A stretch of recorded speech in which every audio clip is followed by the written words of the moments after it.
How to know if someone saved your number on WhatsApp. So hello guys, in this quick tutorial I'll be showing you how you can easily know if someone saved your number on WhatsApp.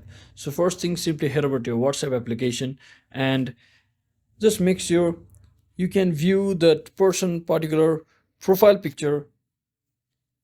For example, in this case this person hasn't provided any profile picture, but it has provided its uh, profile picture as its default. So and I can also view their bio, so which means that they have saved, most probably saved our phone number.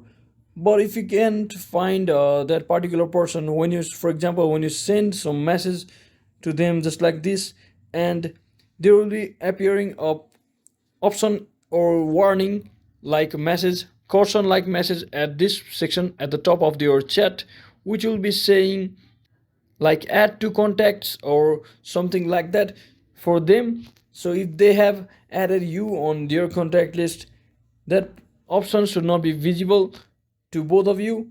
So since I have already added this person, it's not visible for me. But if they have added your phone number to them, to their device, you must be able to view their profile picture as well as their bio section over here. So that is exactly how you can easily find out if someone have saved your number on WhatsApp or not. So hope this video was helpful guys. If it was, don't forget to like and subscribe to the channel. See you on the next one.